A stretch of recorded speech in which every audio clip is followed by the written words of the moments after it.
Are you ready to tackle your goals, like creating a course, launching a podcast, or opening a storefront, or maybe growing your team? It's time to take action, and I'm here to help. My name's Kelsey, and this is the Get Shit Done podcast. Learn from industry experts, fellow entrepreneurs, or your favorite business coach, aka me. We keep it real and share all of the struggles and triumphs, plus the good, bad, and ugly parts of running a business. Get ready for some real, honest conversations about life, business, and mindset, all to help you be inspired and ready to take on the world. Now, let's jump on in to this week's episode. Hot take, you're doing your CEO day wrong. Hey, I'm Kelsey. I'm here to have a conversation with you, lovingly call you out, and ultimately give you some tools that are going to help you grow and scale your business. Today, we are talking about a huge list of mistakes that I see most entrepreneurs make when it comes to implementing a CEO day. Instead of going through all of them, I've narrowed it down to my top 3 that I feel like kind of embody all the core issues I see. But first things first, we have to talk about what the heck a CEO day is in the first place. The way I define CEO day in my mind when I work with clients is this.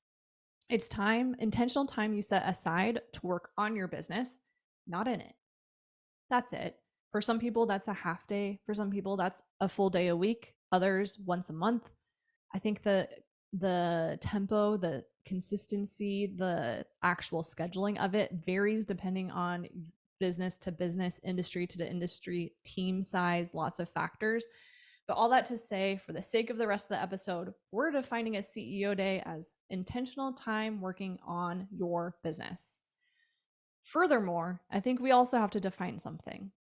If you're a solopreneur and you're listening to this episode, what you do and how you implement it is going to look a little bit differently than if you are a leader. And I'm going to define solopreneur as a business owner with contractors. So if you do not have a W-2 employee, for the context of this episode, you're a solopreneur.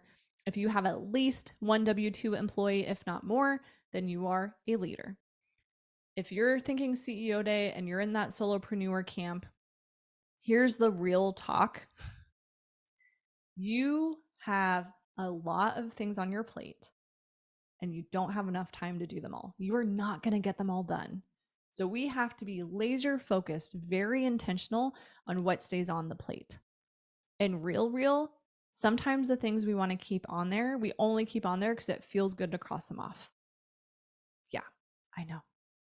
Sometimes sitting around creating that reel is not the best use of your time if you are a solopreneur. How do we know what to put on the plate, what to fill up our day with, how to spend time in versus on our business? It's real simple. If your revenue is not where you want it to be and you have more capacity to take on clients, and speaking to service people, product to an extent, but if your revenue is not where you want it to be, you're a solopreneur, you have more time and ability to take on more clients, projects, create more product.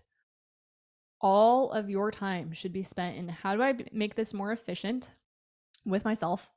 How do I bring in more business? That's it. Keep it simple and focus on those 2 things. And the working quote unquote on your business, which means setting goals, casting a vision, figuring out how much your budget is for next month.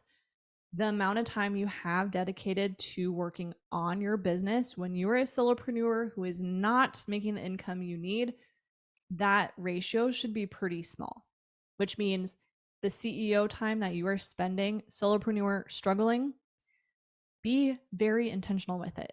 So instead of spending a whole day manifesting, vision boarding, setting the vibe, getting in the mood, what if it looks like 2 hours in the morning, you're focusing on your business? Maybe that's what's my to-do list for the week.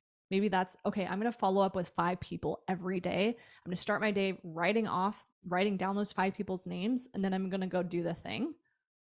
What if you were that laser focused? Because the truth is, if you're in that solopreneur camp, bills aren't paid, you're struggling, and you have capacity for more clients, we got to get you out of survival mode. We got to get you out of proof of concept mode. This conversation looks different if you're in different chapters of business, okay?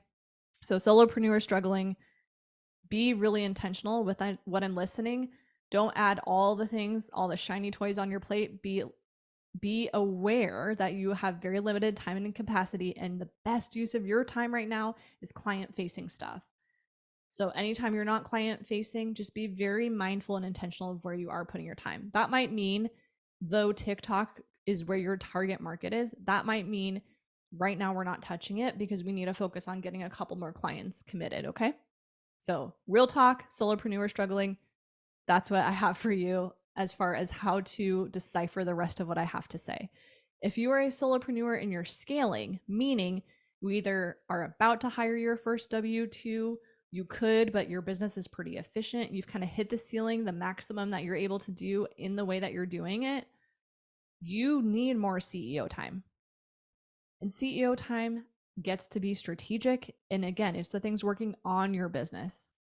If you're in that boat where you feel like you're wearing a lot of hats, you have no room for clients, you have a wait list, you maybe are on the cusp of being able to afford hiring and have that make sense in your business, then I want you to listen up. No one is going to just drop extra hours on your lap. You need to safeguard and protect your schedule and create boundaries so you can have that time to work on your business. If you're in that camp, which in my boat I would consider to be 120-ish revenue up for the most part. I mean, there's lots of different factors, but again, if you're kind of at capacity, you're wanting that next step in business, you're so busy working in it that you feel like you quote unquote don't have time to work on it. You're the person that needs to create the time to work on it. You need a CEO day. I love just starting with one day a week, even a half day. Make it the day that half the day you run errands and do house stuff, half the day you work on your business, and focus on the things that are going to make things more efficient for you. Whether that's sitting down and creating a couple email templates, that doesn't cost you anything. Are there emails you're sending over and over and over again that if you just sat and typed them out ahead of time would help? What about a place to keep track of leads? Maybe you're in an industry where you have to hop on a lot of sales calls. What if you just sat down and created a spreadsheet where you could keep track of this information? All these solutions are not hiring. These solutions are tools that lie within you and your skill set. It's just the doing of it. Because guess what? If you're hiring, this is the kind of stuff you would have to hand off, which means it has to exist in the first place. So, solopreneur, scaling, I'm talking to you. You're probably the person that needs a CEO day. And if you're a leader, which we talked about at the beginning of the episode, being somebody who has at least one W-2 employee and beyond, you're a leader, you also probably need a CEO day that is not where you are having meetings with your team. Because here's the deal. Any camp that you're in, just starting off, a couple of contractors, first W-2 beyond, you are the captain of your ship. We talked about that all in last week's episode, but you get to cast the vision for your business. It becomes more and more imperative you do so as you grow a team of people, because they're going to look to you when the waters get rocky. They're going to look to you when so-and-so says, oh my gosh, this trend is so cool, we should do it. They're going to look to you when bills are tightening up and money is getting tighter and things are hard. So you need to know confidently where you are headed, and how you figure that out is, you guessed it, a CEO day. So I just had to lay the expectations going into this episode, because the advice varies depending on what stage of business and leadership you are in. I have it broken down real simple for you. We're going to talk about 3 things to absolutely not do in your CEO day, but I want you to look at it from the vantage point I just laid out. If you're solo and struggling, solo scaling, or a leader, take all I have to say in the way that makes sense for where you're at in business and the amount of time you have to work on it that is necessary for where you're at. So 3 things to absolutely not do. Number 1 is this: mess around or trade instant gratification for future growth. This one sucks, because the truth is, a lot of the CEO day, self-care, manifestation stuff I'm seeing, especially on Instagram, is all about like slow, intentional, growing manifestation. And yes, there's a time and place for believing in yourself and believing that things will work out. Absolutely. But the people that I surround myself with, the examples I have in front of me, do the work. Yes, they believe in it, but they also do the stuff, which means if you are carving out time to work on your business, that means that time has to be focused. And I would argue that time is always precious, because if you're a solopreneur, you have a lot of hats you're interchanging between. If you're scaling, you're quote unquote so busy. That means you're saying no to today dollars, so that way you can recalibrate, create systems, and grow sustainably for future dollars. So there's a sacrifice there, there's a trade-off there. And if you have a team of people, you can work yourself so ragged, maybe especially if you have a team and you're still doing client facing stuff. I see this a lot where you are so overworked, so tired that your clients are needing you, your team is needing you, that you have no time for you. And then no one is casting the vision. That is the first thing to go. And that's the first thing your team needs from you. So, number one mistake that I don't want you to make in your CEO day is messing around and trading instant gratification for future at the expense of future growth. Now, there's times of rest, there's times where you're sick, there's times where maybe you do need just a weekend where you're not doing anything. I'm not talking about that in this episode. I'm talking about like the standing Monday you have where you don't take client meetings. How are you filling up that time? And if you're catching yourself over and over again binging Netflix every Monday, that's not a CEO day, that's a vacation. So, are you on the path of burnout? Are there other adjustments we can make in your business? Is it because you don't know how to fill up that time in your business? Is it because you have so much on your plate that you were burning the candle at all ends and you were just exhausted? That to me is a indication that something is wrong. And some of it is clarity and some of it is other stuff going on. But that's not the episode today. Today we're talking about CEO days. So point one, don't mess around. Point number two is this: take more time than you need. Meaning, if you if you are still doing client facing stuff and you get down to 20 hours a week of client facing stuff, you're hitting your revenue goals, you're happy with where your business is at, and you're spending 10 hours on CEO day and 20 hours working with clients, is that an appropriate ratio? Probably not. How productive is it? And the way I can tell is if I'm quote unquote working on my business. So, example being today, I mapped out 3 podcast episodes. I've recorded 4. I have done social media content for a month's worth of content, a very productive day. Now, if I added 3 more, 4 more, 5 more hours, how am I filling up that time? I think certain tasks tend to take up the amount of time we allow them. And when point one, you're not aware of how to fill up that time in the first place, we start just putting random stuff on that CEO day. So take what you need. And like I mentioned in the beginning of this, whether you're just starting off or you have a team of people, fighting for space on your calendar where you're only working on your business is a fight that never goes away. So just because you have this idea that you're going to bring in more money in 2024 and you feel confident in that, it doesn't mean you're magically going to get your time back. And every time you hire someone, it also doesn't mean you get your time back. It just is different. Your time is spent different. So all that to say, take the time you need, but be very picky about that. I would rather someone take a half day that's laser focused than a full day that's just like messing around that sets them back. And how do I know it sets you back? If you're not getting stuff done that moves the needle forward, if you keep procrastinating on core business things that help you work on your business, if you are still neglecting your reconciling your QuickBooks and it's 6 months out and you have it on your calendar every Monday and you're not doing it, we got to ask yourself why. We got to take some ownership in it. Number 3 of things not to do on your CEO day: fill it with tasks that you could systemize, outsource, or cut out. I think what is so helpful is to sit and create a list of what should happen on a CEO day. For me, and where I'm at in business right now, where I'm at is I have a couple contractors. I had a W-2 employee, but actually for where I'm at in business, I don't need one in the current way I'm set up. I have contractors. I consistently meet with them. They're very much embedded in my business and where I'm headed.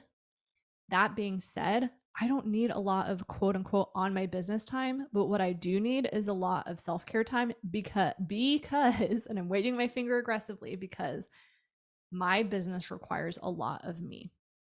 My business is this. It's my voice, it's my mind, it's listening, and the better I take care of myself, the better I can serve my clients.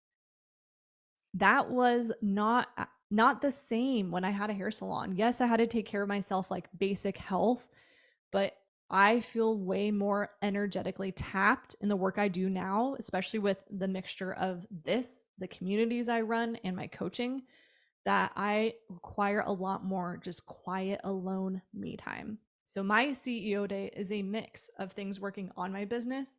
That's when I'm reconciling. That's when I'm going over mileage IQ. That's when I'm mapping out or planning content. That is when I am coming up with projections. That is when I am checking in with my team members. That's the stuff I'm doing on a CEO day, as well as some self-care stuff too. But I don't want this episode to just be a complain fest of what people do wrong in business and how they don't work on their business in the right way. You know me, I'm all about getting shit done and I want to help you the right ways. So I have 3 specific things that will help you in crafting your CEO day. And again, just to remind you, for the sake of context, CEO day, time to work on your business. The amount of time you spend varies depending on how big your team is, what industry is, and ultimately what your business needs from you. So 3 things to do that are yeses for CEO day. Number 1 is this: be super intentional. Know exactly what you should and should not focus on. And I even wrote here, because it deserves its own line, its own moment. Take the decision fatigue out. What do I mean by this? When you wake up on a CEO day, and to me, a CEO day is a day I'm not doing meetings because again, my business is coaching. So a lot of my business is time interacting with people. A CEO day, I'm no meetings on the books. When I wake up and I don't know what to do, that is mentally overwhelming. My best, most productive CEO days stem from me planning ahead of time. And that's either like a month end audit, that's the previous CEO day, coming up with a list for the next one. Sometimes it's motivated by just deadlines. This podcast recording, I told my editor I would get it to her by today. So that's what motivated me to do it today. All that to say, when you wake up and you know exactly where to focus your time and energy, it's a lot easier to do that. We have to take the barrier out of it. We have to Steve Jobs this thing. You know how Steve Jobs wore the same thing every day because he didn't want to have the decision fatigue of picking out outfits? This is the same thing. This is that for you. And I think a lot of times business owners put off this CEO day because they're more comfortable working overtime, doing the thing they know how to do, than coming up with a list of things they should be doing. I think a lot of people fall into that camp. So things to do, take the decision fatigue out, whether that's a to-do list, whether that is reaching out to a coach and asking, hey, how should I be spending my time on this? Whether that's going away to a quiet retreat and really meditating and thinking on like, what does my business need from me that I'm not giving it? And how can I turn that into a to-do list that is tactful and keeps me on track? That could also be a metric. Maybe it's a dashboard where you're tracking your CEO stuff. So that way you're able to effectively lead your business. Thing number 2 to do in building your CEO day is protect your energy. And sometimes that beats out to-dos. What I mean by that is I talked earlier about overwhelm and overworked and trading off, instant gratification. If you wake up and you are just exhausted, sometimes the best use of your CEO day is rest. But if that's happening over and over and over again, we have a different leak in the ship and we need to address it. But for me, I actually paid attention to this pattern. I noticed the weeks where I used to have 2 networking groups that were in person, and there were times where I was facilitating both groups. So on a Tuesday, show up, coach, teach 40 people. Friday, show up, coach, teach 40 people. Plus in between, show up and coach my clients and record podcast episodes. It's a lot. It's a lot of me. And what I found is typically the week after that, I was drained. And so what I actually started to do is I adjusted my schedule to kind of catch myself on those days. And I said, okay, what tasks require me to work on my business that if I'm in my pajamas and I'm not meeting with people, I actually am able to just kind of sit and get it done. And I actually, for me, found that planning out my content was a great task during those days. So I have my schedule set where the weeks I have a lot of people time, I actually have a day set where I have a lot of quiet time that is strategy focused. So I'm focusing on what content is coming out in the next month. I'm mapping out my podcast episodes and I'm setting myself up for success in that way. I share all of that because that came to fruition after a couple repeat offenses. I realized a couple times in a row, like, wow, I'm always really tired right after that week. Why? Oh, it's because I do a lot energetically. I show up for people, I'm holding space for people, I'm leading, I'm coming up with topics, I'm asking questions, I'm following up. Okay, I'm just going to create more CEO space where I can focus on my business after. And that's going to help me because it's something I need to do anyways. So everyone wins in that scenario. And what I mean by protect your energy is being aware of how you best recharge. So for me, I know quiet time is huge. Oddly enough, when I had my hair salon, it wasn't as necessary as it is now, which is kind of funny because I was around more people more consistently if you think about it, but it's different now when I am paid for my mind, my time, and my energy. So I have to be protective of that. How else should you be protective of your energy? Maybe that means not staying up late and doing more to dos. And I'm laughing because I'm in a season where I've had a couple nights like that recently. I don't regret it. I'm currently onboarding two different people into my business, three new people into my business that are going to help me long term for where I want to go. I feel really confident in these decisions. That being said, I had to get them a lot of stuff in order for them to do their job. So it meant staying up late to make that happen. That means my CEO days look a little chaotic right now. It looks like pockets of times dispersed over weeks rather than like a full day like I normally like. But that's just the season that I'm in right now. And I know the way out of it is to protect my schedule. So I went ahead into 2024, which as you're listening to this, this is 2024, but as I'm recording it, hot take, it's not. um, I went into the next year and I blocked off that CEO time I was talking about, that content creation time I was talking about. I have it blocked for the rest of the calendar year to say, hey, these are my boundaries. We're not crossing them. And that's how I set myself up for success. And that's how I get myself out of the mess I have put myself in. No one to blame but myself in this situation. Number 3, when you're thinking of your CEO day, how to build it, what to do, be radically honest about where your time is best spent and how that leads to growth. I can tell you, when I started coaching, I spent so much time, too much time in strategy mode. I would come up with email campaigns and Instagram posts and all these things that I quote unquote felt like I had to do. That's my new favorite thing right now that I'm hearing a lot is like, I need to. What does that mean? How do you know that you need to? Sometimes your need to is not a need to, it's a want to, because that's more exciting and sexy and fun than picking up the phone and calling 5 people. I share that because if you don't sit and define what should be in your CEO day, then you're just going to fill it up with random crap. It's like going in the dollar section of Target. You're like, I came for macaroni. I left with random fake trees and a sign that says gather. Okay.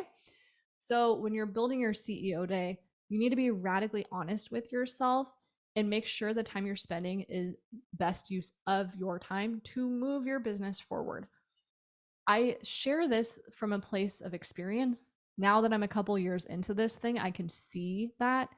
If I'm really honest, I don't know that I would have recognized that in the beginning of my coaching journey. And even then, what's crazy is that was year 4 into owning a business. So it's not like I was new to owning a business, but I wasn't ready to see that yet. There may be a part of you listening to this, like, I feel called out. I spend a lot of time planning and strategizing and coming up with my planner and my to-do list and writing down my goals and writing down my intentions. And my question back to you is, how is that going? How is the revenue lining up with that? Are your clients your dream clients, and is that on a growth trajectory because of that activity?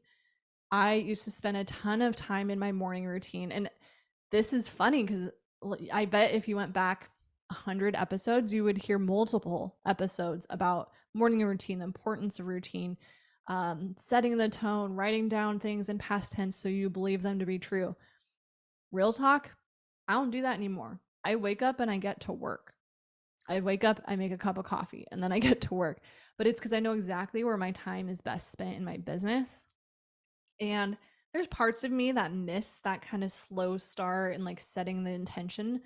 But boy, do I love the path I'm on and the things I've been able to accomplish by having just more focus. So I had to catch myself. I, Kelsey, spent too much time working on my business that it was taking me away from working in my business when what I needed was to work in my business, take more clients, have more sales calls. That might be where you're at today. So all that to say, I hope this episode helps you. And what's cool about this is we're all in this together. I want to encourage you to make sure you're pursuing the right things for your business. And when it comes to working on your business, there are people who don't do enough of it, and there's people who do way too much of it. Find yourself somewhere in the middle, and then put a reminder 3 months out from now to check back in. How's that ratio? Do I feel like I'm creating enough time to be forward facing in my business, or am I so stuck in it that I'm not actually in front of it?